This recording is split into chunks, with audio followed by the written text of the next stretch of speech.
The Adventure of the Devil's Foot. In recording from time to time some of the curious experiences and interesting recollections which I associate with my long and intimate friendship with Mr. Sherlock Holmes, I have continually been faced by difficulties caused by his own aversion to publicity. To his sombre and cynical spirit all popular applause was always abhorrent, and nothing amused him more at the end of a successful case than to hand over the actual exposure to some orthodox official, and to listen with a mocking smile to the general chorus of misplaced congratulation. It was indeed this attitude upon the part of my friend, and certainly not any lack of interesting material, which has caused me of late years to lay very few of my records before the public. My participation in some of his adventures was always a privilege which entailed discretion and reticence upon me. It was, then, with considerable surprise that I received a telegram from Holmes last Tuesday. He has never been known to write where a telegram would serve, in the following terms. Why not tell them of the Cornish horror, strangest case I have handled? I have no idea what backward sweep of memory had brought the matter fresh to his mind, or what freak had caused him to desire that I should recount it, but I hasten, before another cancelling telegram may arrive, to hunt out the notes which give me the exact details of the case and to lay the narrative before my readers. It was, then, in the spring of the year 1897 that Holmes's iron constitution showed some symptoms of giving way in the face of constant hard work of a most exacting kind, aggravated, perhaps, by occasional indiscretions of his own. In March of that year Moore Agar, of Harley Street, whose dramatic introduction to Holmes I may some day recount, gave positive injunctions that the famous private agent lay aside all his cases and surrender himself to complete rest if he wished to avert an absolute breakdown. The state of his health was not a matter in which he himself took the faintest interest, for his mental detachment was absolute, but he was induced at last, on the threat of being permanently disqualified from work, to give himself a complete change of scene and air. Thus it was that in the early spring of that year we found ourselves together in a small cottage near Poldhu Bay, at the further extremity of the Cornish peninsula. It was a singular spot, and one peculiarly well suited to the grim humor of my patient. From the windows of our little whitewashed house, which stood high upon a grassy headland, we looked down upon the whole sinister semicircle of Mounts Bay, that old death-trap of sailing vessels, with its fringe of black cliffs and surge-swept reefs on which innumerable seamen have met their end. With a northerly breeze it lies placid and sheltered, inviting the storm-tossed craft to tack into it for rest and protection. Then come the sudden swirl round of the wind, the blistering gale from the southwest, the dragging anchor, the lee shore, and the last battle in the creaming breakers. The wise mariner stands far out from that evil place. On the land side our surroundings were as sombre as on the sea. It was a country of rolling moors, lonely and dun-colored, with an occasional church tower to mark the site of some old-world village. In every direction upon these moors there were traces of some vanished race which had passed utterly away, and left as its sole record strange monuments of stone, irregular mounds which contained the burned ashes of the dead, and curious earthworks which hinted at prehistoric strife. The glamour and mystery of the place, with its sinister atmosphere of forgotten nations, appealed to the imagination of my friend, and he spent much of his time in long walks and solitary meditations upon the moor. The ancient Cornish language had also arrested his attention, and he had, I remember, conceived the idea that it was akin to the Chaldean, and had been largely derived from the Phoenician traders in tin. He had received a consignment of books upon philology and was settling down to develop this thesis when suddenly, to my sorrow and to his unfeigned delight, we found ourselves, even in that land of dreams, plunged into a problem at our very doors which was more intense, more engrossing, and infinitely more mysterious than any of those which had driven us from London. Our simple life and peaceful, healthy routine were violently interrupted, and we were precipitated into the midst of a series of events which caused the utmost excitement not only in Cornwall but throughout the whole west of England. Many of my readers may retain some recollection of what was called at the time the Cornish horror, though a most imperfect account of the matter reached the London press. Now, after 13 years, I will give the true details of this inconceivable affair to the public. I have said that scattered towers marked the villages which dotted this part of Cornwall. The nearest of these was the hamlet of Tredonoc Wolas, where the cottages of a couple of hundred inhabitants clustered round an ancient, moss-grown church. The vicar of the parish, Mr. Roundhay, was something of an archaeologist, and as such Holmes had made his acquaintance. He was a middle-aged man, portly and affable, with a considerable fund of local lore. At his invitation we had taken tea at the vicarage and had come to know, also, Mr. Mortimer Tregennis, an independent gentleman, who increased the clergyman's scanty resources by taking rooms in his large, straggling house. The vicar, being a bachelor, was glad to come to such an arrangement, though he had little in common with his lodger, who was a thin, dark, spectacled man, with a stoop which gave the impression of actual, physical deformity. I remember that during our short visit we found the vicar garrulous, but his lodger strangely reticent, a sad-faced, introspective man, sitting with averted eyes, brooding apparently upon his own affairs. These were the two men who entered abruptly into our little sitting room on Tuesday, March the 16th, shortly after our breakfast hour, as we were smoking together, preparatory to our daily excursion upon the moors. "Mr. Holmes," said the vicar in an agitated voice, "the most extraordinary and tragic affair has occurred during the night. It is the most unheard of business. We can only regard it as a special providence that you should chance to be here at the time, for in all England you are the one man we need." I glared at the intrusive vicar with no very friendly eyes, but Holmes took his pipe from his lips and sat up in his chair like an old hound who hears the view halloa.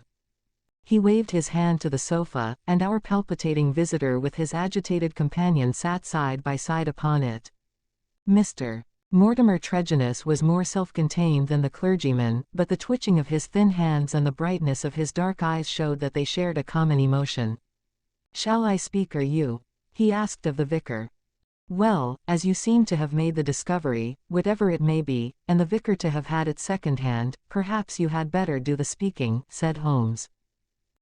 I glanced at the hastily clad clergyman, with the formally dressed lodger seated beside him, and was amused at the surprise which Holmes's simple deduction had brought to their faces.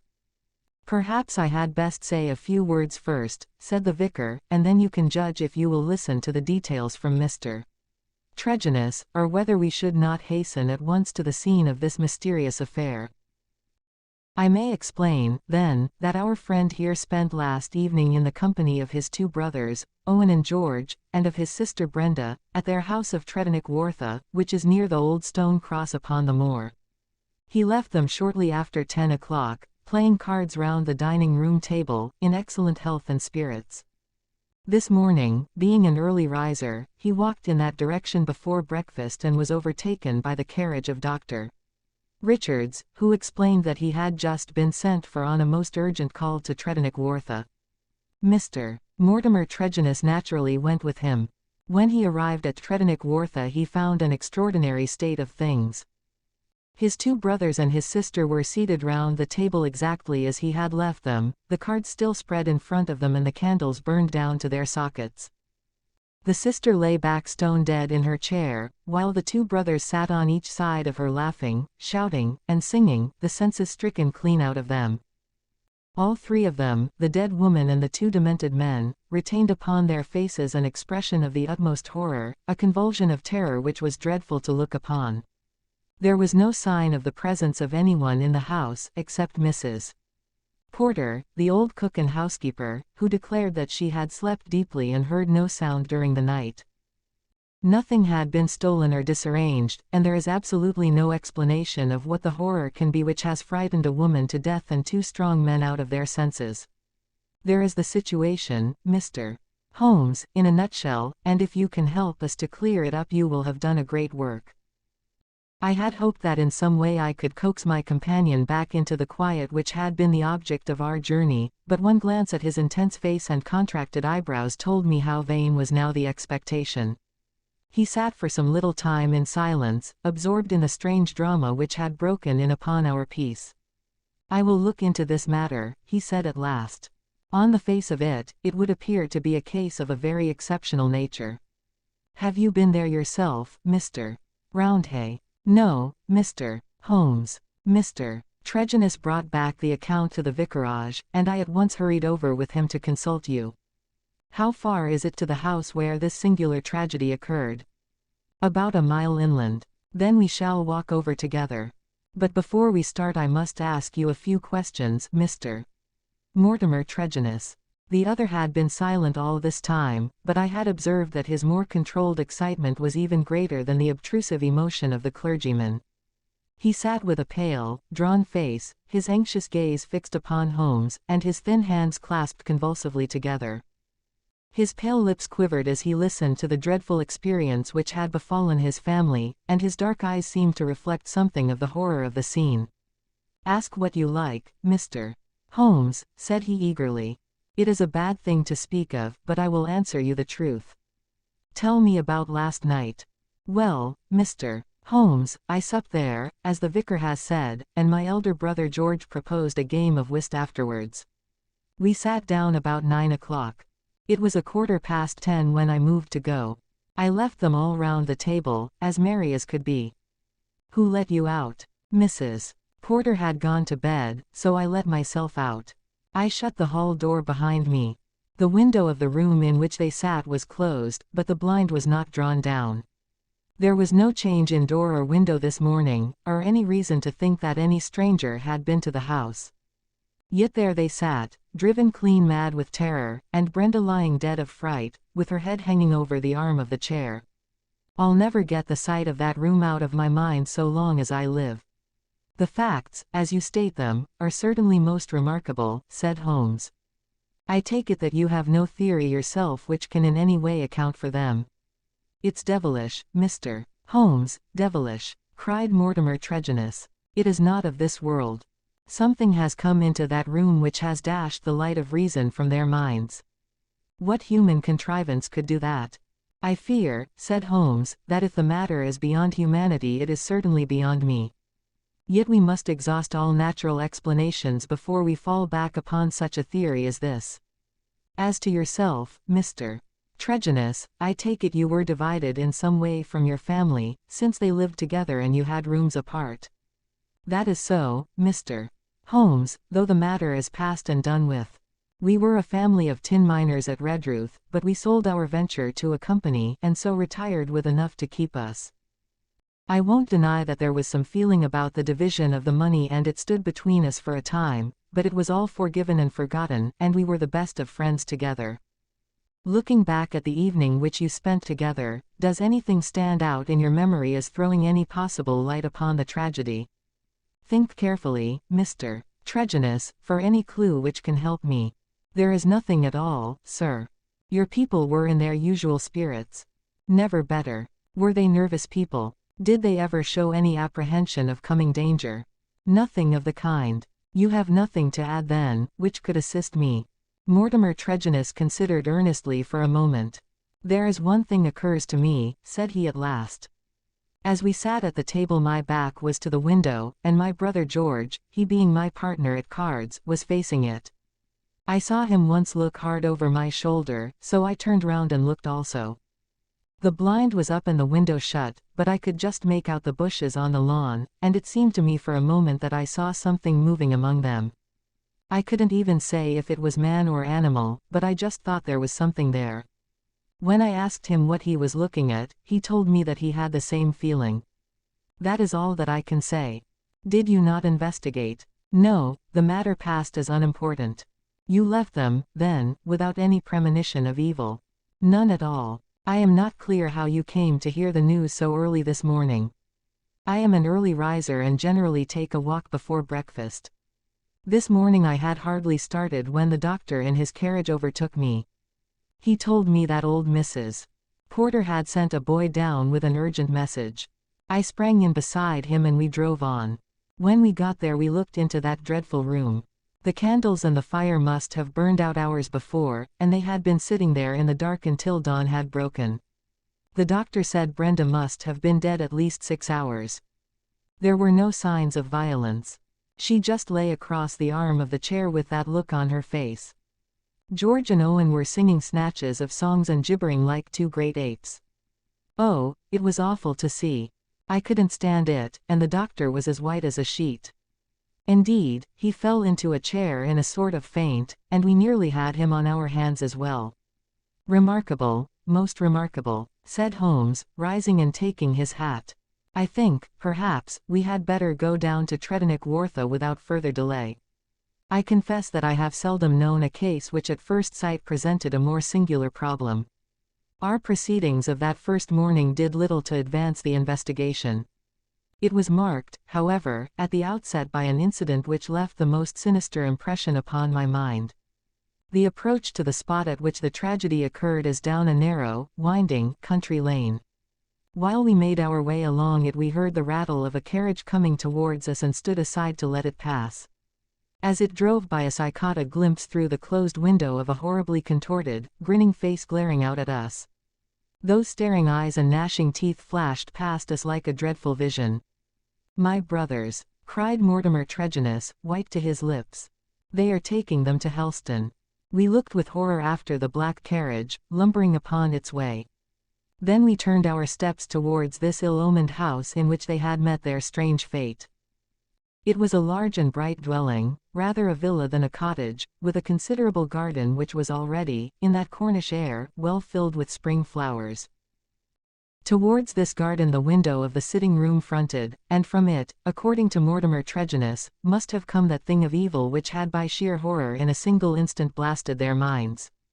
Holmes walked slowly and thoughtfully among the flower plots and along the path before we entered the porch. So absorbed was he in his thoughts, I remember, that he stumbled over the watering pot, upset its contents, and deluged both our feet and the garden path. Inside the house we were met by the elderly Cornish housekeeper, Mrs. Porter, who, with the aid of a young girl, looked after the wants of the family. She readily answered all Holmes's questions. She had heard nothing in the night. Her employers had all been in excellent spirits lately, and she had never known them more cheerful and prosperous. She had fainted with horror upon entering the room in the morning and seeing that dreadful company round the table. She had, when she recovered, thrown open the window to let the morning air in, and had run down to the lane, whence she sent a farm lad for the doctor. The lady was on her bed upstairs if we cared to see her. It took 4 strong men to get the brothers into the asylum carriage. She would not herself stay in the house another day and was starting that very afternoon to rejoin her family at St.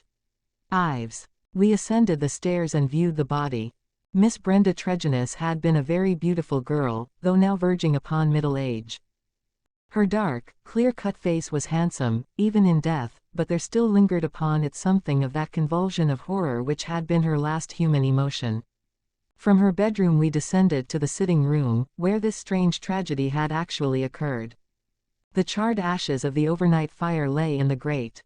On the table were the 4 guttered and burned-out candles, with the cards scattered over its surface. The chairs had been moved back against the walls, but all else was as it had been the night before. Holmes paced with light, swift steps about the room. He sat in the various chairs, drawing them up and reconstructing their positions. He tested how much of the garden was visible, he examined the floor, the ceiling, and the fireplace, but never once did I see that sudden brightening of his eyes and tightening of his lips which would have told me that he saw some gleam of light in this utter darkness. "Why a fire?" he asked once. Had they always a fire in this small room on a spring evening? Mortimer Tregennis explained that the night was cold and damp. For that reason, after his arrival, the fire was lit. "What are you going to do now, Mr. Holmes?" he asked. My friend smiled and laid his hand upon my arm. "I think, Watson, that I shall resume that course of tobacco poisoning which you have so often and so justly condemned," said he. "With your permission, gentlemen, we will now return to our cottage, for I am not aware that any new factor is likely to come to our notice here. I will turn the facts over in my Mr. Tregennis, and should anything occur to me I will certainly communicate with you and the vicar. In the meantime I wish you both good morning." It was not until long after we were back in Poldhu Cottage that Holmes broke his complete and absorbed silence. He sat coiled in his armchair, his haggard and ascetic face hardly visible amid the blue swirl of his tobacco smoke, his black brows drawn down, his forehead contracted, his eyes vacant and far away. Finally he laid down his pipe and sprang to his feet. "It won't do, Watson," said he with a laugh. "Let us walk along the cliffs together and search for flint arrows." We are more likely to find them than clues to this problem. To let the brain work without sufficient material is like racing an engine. It racks itself to pieces. The sea air, sunshine, and patience, Watson, all else will come. Now, let us calmly define our position, Watson, he continued as we skirted the cliffs together. Let us get a firm grip of the very little which we do know, so that when fresh facts arise we may be ready to fit them into their places. I take it, in the first place, that neither of us is prepared to admit diabolical intrusions into the affairs of men. Let us begin by ruling that entirely out of our minds. Very good. There remain 3 persons who have been grievously stricken by some conscious or unconscious human agency. That is firm ground. Now, when did this occur? Evidently, assuming his narrative to be true, it was immediately after Mr. Mortimer Tregennis had left the room. That is a very important point. The presumption is that it was within a few minutes afterwards. The cards still lay upon the table. It was already past their usual hour for bed. Yet they had not changed their position or pushed back their chairs. I repeat, then, that the occurrence was immediately after his departure, and not later than 11 o'clock last night. Our next obvious step is to check, so far as we can, the movements of Mortimer Tregennis after he left the room. In this there is no difficulty, and they seem to be above suspicion. Knowing my methods as you do, you were, of course, conscious of the somewhat clumsy water pot expedient by which I obtained a clearer impress of his foot than might otherwise have been possible. The wet, sandy path took it admirably. Last night was also wet, you will remember, and it was not difficult, having obtained a sample print, to pick out his track among others and to follow his movements. He appears to have walked away swiftly in the direction of the vicarage. If, then, Mortimer Tregennis disappeared from the scene, and yet some outside person affected the card players, how can we reconstruct that person, and how was such an impression of horror conveyed? Mrs. Porter may be eliminated. She is evidently harmless. Is there any evidence that someone crept up to the garden window and in some manner produced so terrific an effect that he drove those who saw it out of their senses? The only suggestion in this direction comes from Mortimer Tregennis himself, who says that his brother spoke about some movement in the garden. That is certainly remarkable, as the night was rainy, cloudy, and dark.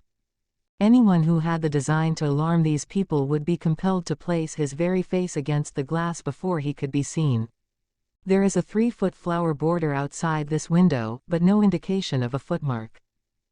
It is difficult to imagine, then, how an outsider could have made so terrible an impression upon the company, nor have we found any possible motive for so strange and elaborate an attempt. You perceive our difficulties, Watson.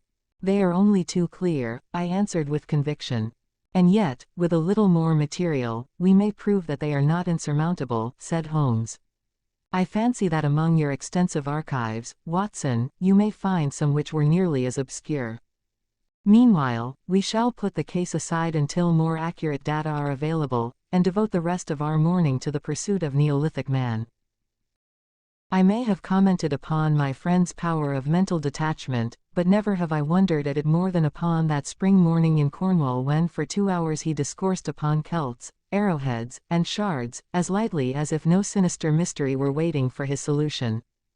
It was not until we had returned in the afternoon to our cottage that we found a visitor awaiting us, who soon brought our minds back to the matter in hand. Neither of us needed to be told who that visitor was. The huge body, the craggy and deeply seamed face with the fierce eyes and hawk-like nose, the grizzled hair which nearly brushed our cottage ceiling, the beard, golden at the fringes and white near the lips, save for the nicotine stain from his perpetual cigar, all these were as well known in London as in Africa, and could only be associated with the tremendous personality of Dr.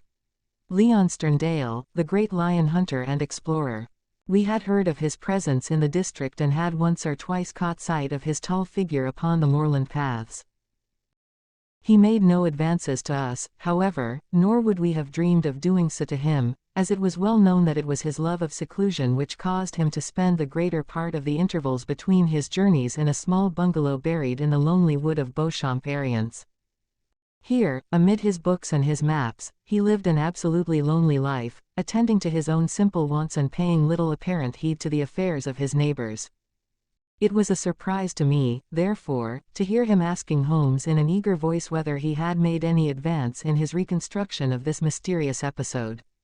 "The county police are utterly at fault," said he, "but perhaps your wider experience has suggested some conceivable explanation. My only claim to being taken into your confidence is that during my many residences here I have come to know this family of Tregennis very well. Indeed, upon my Cornish mother's side I could call them cousins, and their strange fate has naturally been a great shock to me. I may tell you that I had got as far as Plymouth upon my way to Africa, but the news reached me this morning, and I came straight back again to help in the inquiry." Holmes raised his eyebrows. "Did you lose your boat through it? I will take the next." "Dear me, that is friendship indeed. I tell you they were relatives." "Quite so, cousins of your mother. Was your baggage aboard the ship?" "Some of it, but the main part at the hotel." "I see. But surely this event could not have found its way into the Plymouth morning papers." "No, sir, I had a telegram." "Might I ask from whom?" A shadow passed over the gaunt face of the explorer. "You are very inquisitive, Mr. Holmes." "It is my business." With an effort Sterndale recovered his ruffled composure. "I have no objection to telling you," he said. "It was Mr. Roundhay, the vicar, who sent me the telegram which recalled me." "Thank you," said Holmes.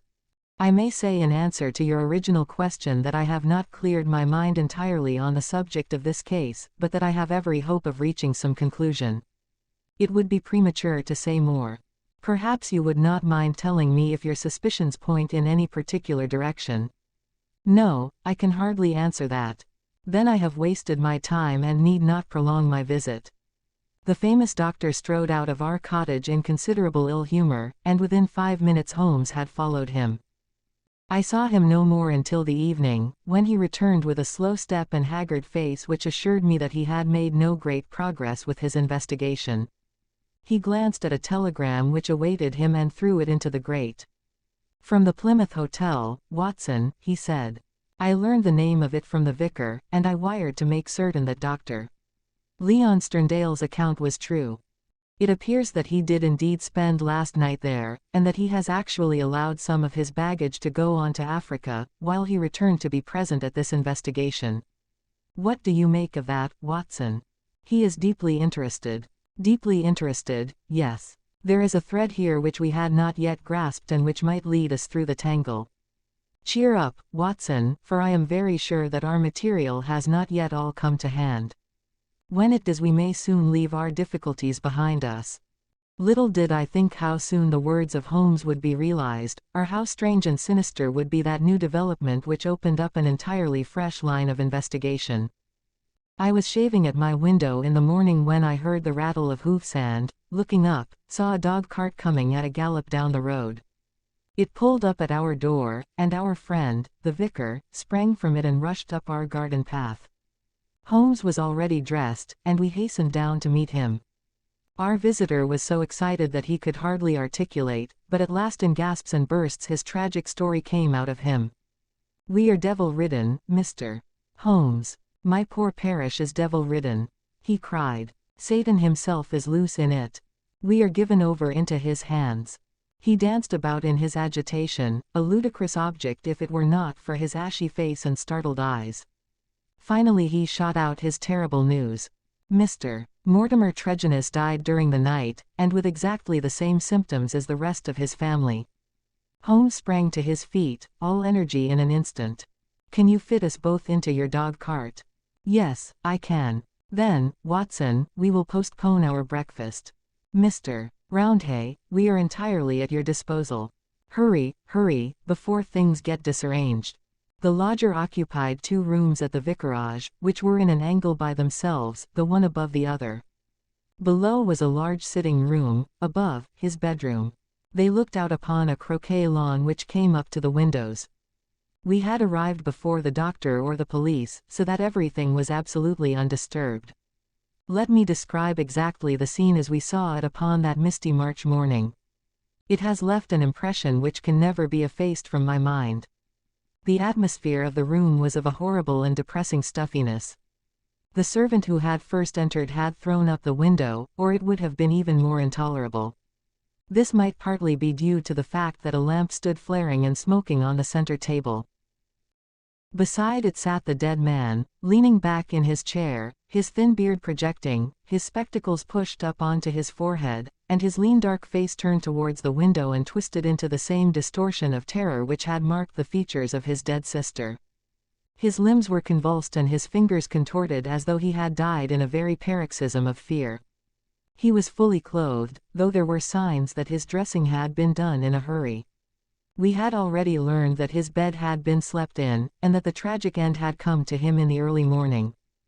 One realized the red-hot energy which underlay Holmes's phlegmatic exterior when one saw the sudden change which came over him from the moment that he entered the fatal apartment. In an instant he was tense and alert, his eyes shining, his face set, his limbs quivering with eager activity. He was out on the lawn, in through the window, round the room, and up into the bedroom, for all the world like a dashing foxhound drawing a cover. In the bedroom he made a rapid cast around and ended by throwing open the window, which appeared to give him some fresh cause for excitement, for he leaned out of it with loud ejaculations of interest and delight. Then he rushed down the stair, out through the open window, threw himself upon his face on the lawn, sprang up and into the room once more, all with the energy of the hunter who is at the very heels of his quarry.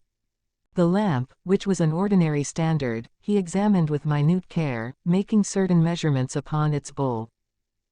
He carefully scrutinized with his lens the talc shield which covered the top of the chimney and scraped off some ashes which adhered to its upper surface, putting some of them into an envelope, which he placed in his pocketbook. Finally, just as the doctor and the official police put in an appearance, he beckoned to the vicar and we all three went out upon the lawn. "I am glad to say that my investigation has not been entirely barren," he remarked. "I cannot remain to discuss the matter with the police, but I should be exceedingly obliged, Mr. Roundhay, if you would give the inspector my compliments and direct his attention to the bedroom window and to the sitting-room lamp. Each is suggestive, and together they are almost conclusive. If the police would desire further information I shall be happy to see any of them at the cottage. And now, Watson, I think that, perhaps, we shall be better employed elsewhere."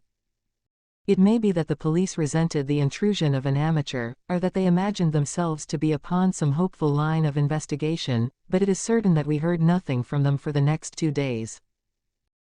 During this time Holmes spent some of his time smoking and dreaming in the cottage, but a greater portion in country walks which he undertook alone, returning after many hours without remark as to where he had been. One experiment served to show me the line of his investigation. He had bought a lamp which was the duplicate of the one which had burned in the room of Mortimer Tregennis on the morning of the tragedy. This he filled with the same oil as that used at the vicarage, and he carefully timed the period which it would take to be exhausted. Another experiment which he made was of a more unpleasant nature, and one which I am not likely ever to forget. "You will remember, Watson," he remarked one afternoon, "that there is a single common point of resemblance in the varying reports which have reached us. This concerns the effect of the atmosphere of the room in each case upon those who had first entered it. You will recollect that Mortimer Tregennis, in describing the episode of his last visit to his brother's house, remarked that the doctor on entering the room fell into a chair. You had forgotten. Well, I can answer for it that it was so. Now, you will remember also that Mrs. Porter, the housekeeper, told us that she herself fainted upon entering the room and had afterwards opened the window. In the second case, that of Mortimer Tregennis himself, you cannot have forgotten the horrible stuffiness of the room when we arrived, though the servant had thrown open the window. That servant, I found upon inquiry, was so ill that she had gone to her bed. You will admit, Watson, that these facts are very suggestive. In each case there is evidence of a poisonous atmosphere. In each case, also, there is combustion going on in the room, in the one case a fire, in the other a lamp. The fire was needed, but the lamp was lit, as a comparison of the oil consumed will show, long after it was broad daylight. Why? Surely because there is some connection between 3 things, the burning, the stuffy atmosphere, and, finally, the madness or death of those unfortunate people. That is clear, is it not? It would appear so. At least we may accept it as a working hypothesis. We will suppose, then, that something was burned in each case which produced an atmosphere causing strange toxic effects. Very good. In the first instance, that of the Tregenous family, this substance was placed in the fire. Now the window was shut, but the fire would naturally carry fumes to some extent up the chimney. Hence one would expect the effects of the poison to be less than in the second case, where there was less escape for the vapor. The result seems to indicate that it was so, since in the first case only the woman, who had presumably the more sensitive organism, was killed, the others exhibiting that temporary or permanent lunacy which is evidently the first effect of the drug. In the second case the result was complete. The facts, therefore, seem to bear out the theory of a poison which worked by combustion. With this train of reasoning in my head I naturally looked about in Mortimer Tregenoux's room to find some remains of this substance. The obvious place to look was the talc shelf or smoke guard of the lamp. There, sure enough, I perceived a number of flaky ashes, and round the edges a fringe of brownish powder, which had not yet been consumed. Half of this I took, as you saw, and I placed it in an envelope. Why half, Holmes? It is not for me, my dear Watson, to stand in the way of the official police force. I leave them all the evidence which I found. The poison still remained upon the talc had they the wit to find it. Now, Watson, we will light our lamp. We will, however, take the precaution to open our window to avoid the premature decease of two deserving members of society, and you will seat yourself near that open window in an armchair unless, like a sensible man, you determine to have nothing to do with the affair. Oh, you will see it out, will you? I thought I knew my Watson. This chair I will place opposite yours, so that we may be the same distance from the poison and face to face. The door we will leave ajar. Each is now in a position to watch the other and to bring the experiment to an end should the symptoms seem alarming. Is that all clear? Well, then, I take our powder, or what remains of it, from the envelope, and I lay it above the burning lamp. So, now, Watson, let us sit down and await developments. They were not long in coming. I had hardly settled in my chair before I was conscious of a thick, musky odor, subtle and nauseous. At the very first whiff of it my brain and my imagination were beyond all control.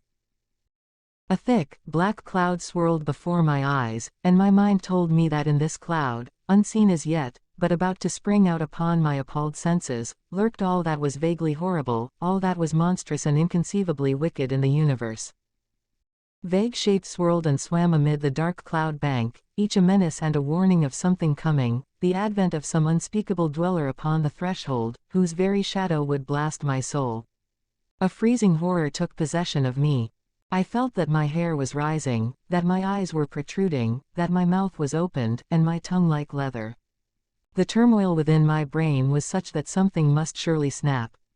I tried to scream and was vaguely aware of some hoarse croak which was my own voice, but distant and detached from myself. At the same moment, in some effort of escape, I broke through that cloud of despair and had a glimpse of Holmes's face, white, rigid, and drawn with horror, the very look which I had seen upon the features of the dead. It was that vision which gave me an instant of sanity and of strength. I dashed from my chair, threw my arms round Holmes, and together we lurched through the door, and an instant afterwards had thrown ourselves down upon the grass plot and were lying side by side, conscious only of the glorious sunshine which was bursting its way through the hellish cloud of terror which had girt us in. Slowly it rose from our souls like the mists from a landscape until peace and reason had returned, and we were sitting upon the grass, wiping our clammy foreheads, and looking with apprehension at each other to mark the last traces of that terrific experience which we had undergone. "Upon my word, Watson," said Holmes at last with an unsteady voice, "I owe you both my thanks and an apology. It was an unjustifiable experiment even for one's self, and doubly so for a friend. I am really very sorry. You know," I answered with some emotion, for I have never seen so much of Holmes's heart before, "that it is my greatest joy and privilege to help you." He relapsed at once into the half-humorous, half-cynical vein which was his habitual attitude to those about him. "It would be superfluous to drive us mad, my dear Watson," said he. "A candid observer would certainly declare that we were so already before we embarked upon so wild an experiment. I confess that I never imagined that the effect could be so sudden and so severe. He dashed into the cottage, and, reappearing with the burning lamp held at full arm's length, he threw it among a bank of brambles. We must give the room a little time to clear. I take it, Watson, that you have no longer a shadow of a doubt as to how these tragedies were produced. None whatever. But the cause remains as obscure as before. Come into the arbor here and let us discuss it together. That villainous stuff seems still to linger round my throat. I think we must admit that all the evidence points to this man, Mortimer Tregennis, having been the criminal in the first tragedy, though he was the victim in the second one. We must remember, in the first place, that there is some story of a family quarrel, followed by a reconciliation. How bitter that quarrel may have been, or how hollow the reconciliation, we cannot tell. When I think of Mortimer Tregennis, with the foxy face and the small shrewd, beady eyes behind the spectacles, he is not a man whom I should judge to be of a particularly forgiving disposition.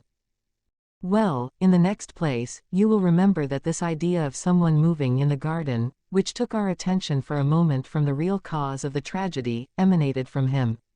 He had a motive in misleading us. Finally, if he did not throw the substance into the fire at the moment of leaving the room, who did do so? The affair happened immediately after his departure.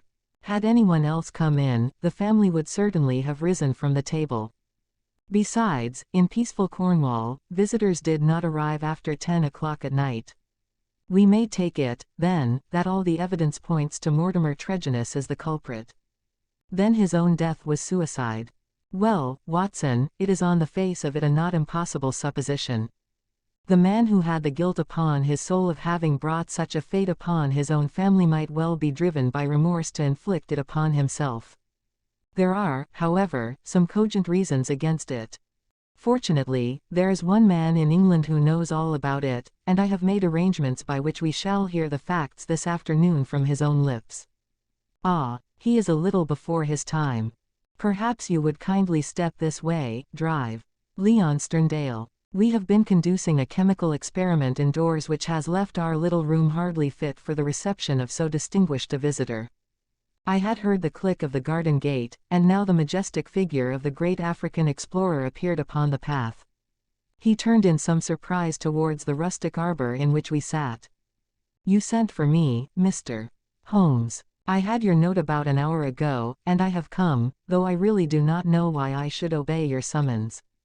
Perhaps we can clear the point up before we separate, said Holmes.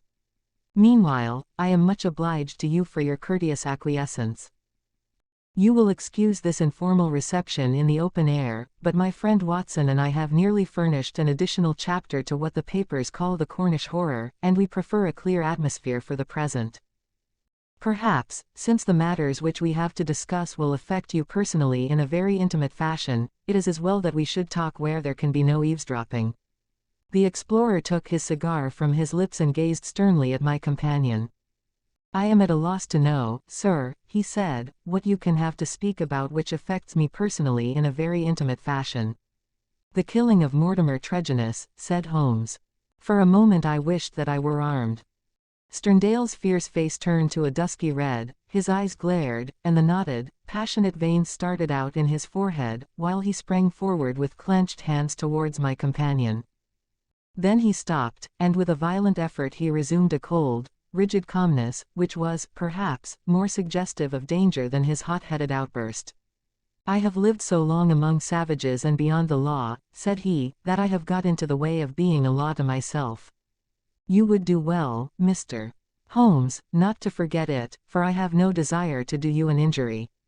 Nor have I any desire to do you an injury, Drive.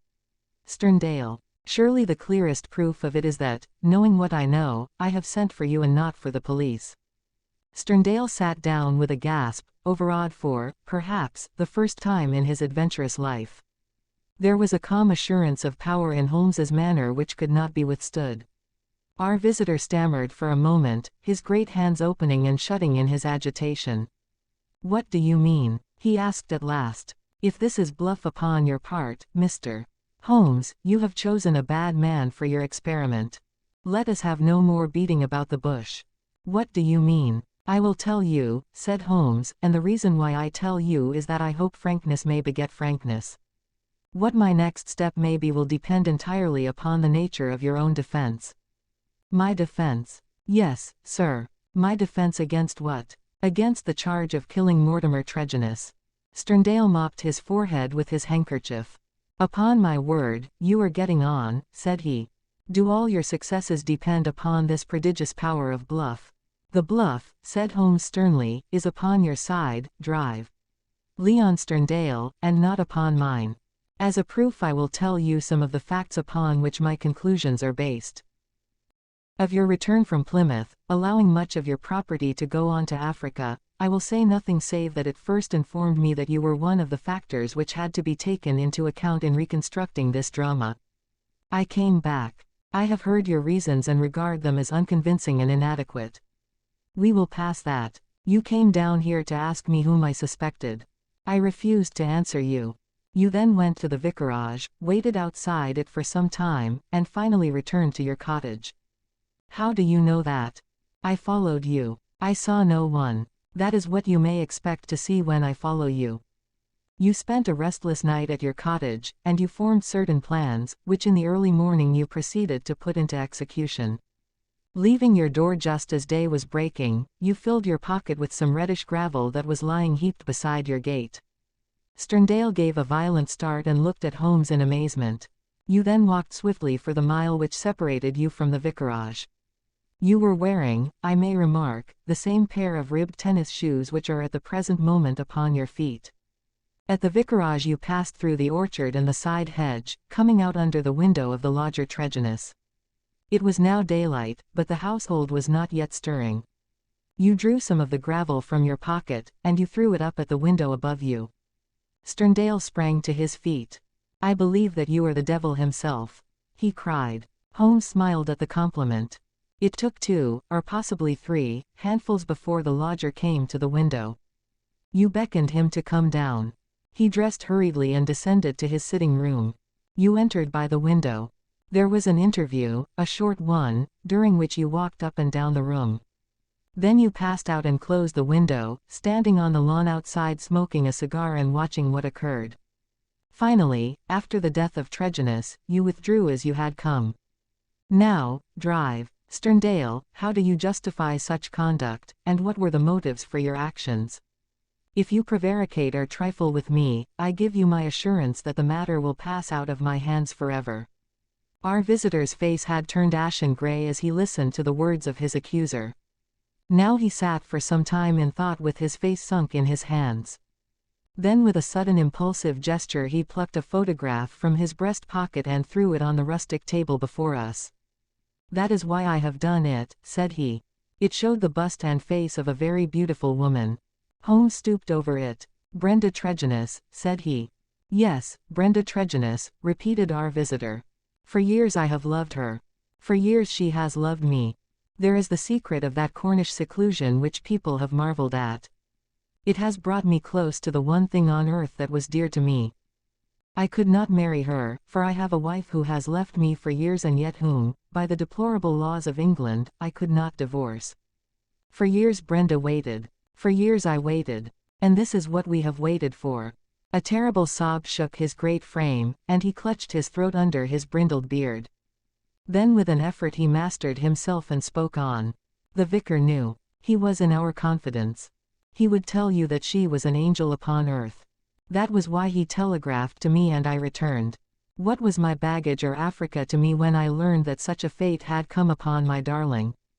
There you have the missing clue to my action, Mr. Holmes. Proceed, said my friend. Doctor. Sterndale drew from his pocket a paper packet and laid it upon the table. On the outside was written, Radix Pedis Diaboli, with a red poison label beneath it. He pushed it towards me. I understand that you are a doctor, sir. Have you ever heard of this preparation? Devil's foot root. No, I have never heard of it. It is no reflection upon your professional knowledge, said he, for I believe that, save for one sample in a laboratory at Buda, there is no other specimen in Europe. It has not yet found its way either into the pharmacopoeia or into the literature of toxicology. The root is shaped like a foot, half human, half goat-like, hence the fanciful name given by a botanical missionary. It is used as an ordeal poison by the medicine men in certain districts of West Africa and is kept as a secret among them. This particular specimen I obtained under very extraordinary circumstances in the Ubangi country. He opened the paper as he spoke and disclosed a heap of reddish-brown, snuff-like powder. "Well, sir," asked Holmes sternly, "I am about to tell you, Mr. Holmes, all that actually occurred, for you already know so much that it is clearly to my interest that you should know all. I have already explained the relationship in which I stood to the Tregennis family. For the sake of the sister I was friendly with the brothers. There was a family quarrel about money which estranged this man Mortimer, but it was supposed to be made up, and I afterwards met him as I did the others. He was a sly, subtle, scheming man, and several things arose which gave me a suspicion of him, but I had no cause for any positive quarrel. One day, only a couple of weeks ago, he came down to my cottage and I showed him some of my African curiosities. Among other things I exhibited this powder, and I told him of its strange properties, how it stimulates those brain centers which control the emotion of fear, and how either madness or death is the fate of the unhappy native who is subjected to the ordeal by the priest of his tribe. I told him also how powerless European science would be to detect it. How he took it I cannot say, for I never left the room, but there is no doubt that it was then, while I was opening cabinets and stooping to boxes, that he managed to abstract some of the devil's foot root. I well remember how he plied me with questions as to the amount and the time that was needed for its effect, but I little dreamed that he could have a personal reason for asking. I thought no more of the matter until the vicar's telegram reached me at Plymouth. This villain had thought that I would be at sea before the news could reach me, and that I should be lost for years in Africa. But I returned at once. Of course, I could not listen to the details without feeling assured that my poison had been used. I came round to see you on the chance that some other explanation had suggested itself to you. But there could be none.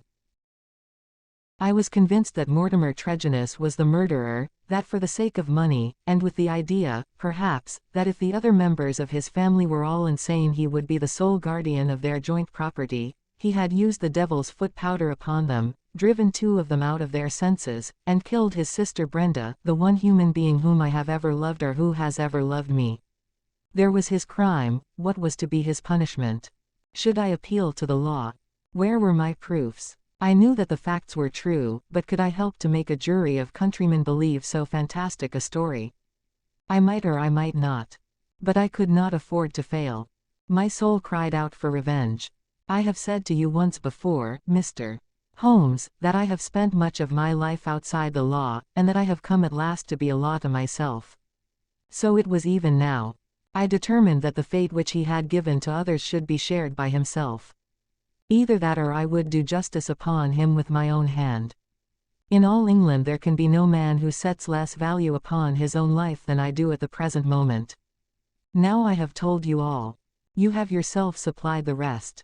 I did, as you say, after a restless night, set off early from my cottage. I foresaw the difficulty of arousing him, so I gathered some gravel from the pile which you have mentioned, and I used it to throw up to his window. He came down and admitted me through the window of the sitting room. I laid his offense before him. I told him that I had come both as judge and executioner. The wretch sank into a chair, paralyzed at the sight of my revolver. I lit the lamp, put the powder above it, and stood outside the window, ready to carry out my threat to shoot him should he try to leave the room. In 5 minutes he died. My God, how he died! But my heart was flint, for he endured nothing which my innocent darling had not felt before him. There is my story, Mr. Holmes. Perhaps, if you loved a woman, you would have done as much yourself. At any rate, I am in your hands. You can take what steps you like. As I have already said, there is no man living who can fear death less than I do. Holmes sat for some little time in silence. What were your plans? He asked at last. I had intended to bury myself in Central Africa. My work there is but half finished. Go and do the other half, said Holmes. I, at least, am not prepared to prevent you. Dr. Sterndale raised his giant figure, bowed gravely, and walked from the arbor. Holmes lit his pipe and handed me his pouch. "Some fumes which are not poisonous would be a welcome change," said he. "I think you must agree, Watson, that it is not a case in which we are called upon to interfere. Our investigation has been independent, and our action shall be so also." "You would not denounce the man?" "Certainly not," I answered. "I have never loved, Watson, but if I did and if the woman I loved had met such an end, I might act even as our lawless lion hunter has done. Who knows? Well, Watson, I will not offend your intelligence by explaining what is obvious. The gravel upon the window-sill was, of course, the starting point of my research. It was unlike anything in the vicarage garden. Only when my attention had been drawn to Dr. Sterndale and his cottage did I find its counterpart. The lamp shining in broad daylight and the remains of powder upon the shield were successive links in a fairly obvious chain. And now, my dear Watson, I think we may dismiss the matter from our mind and go back with a clear conscience to the study of those Chaldean roots which are surely to be traced in the Cornish branch of the great Celtic speech.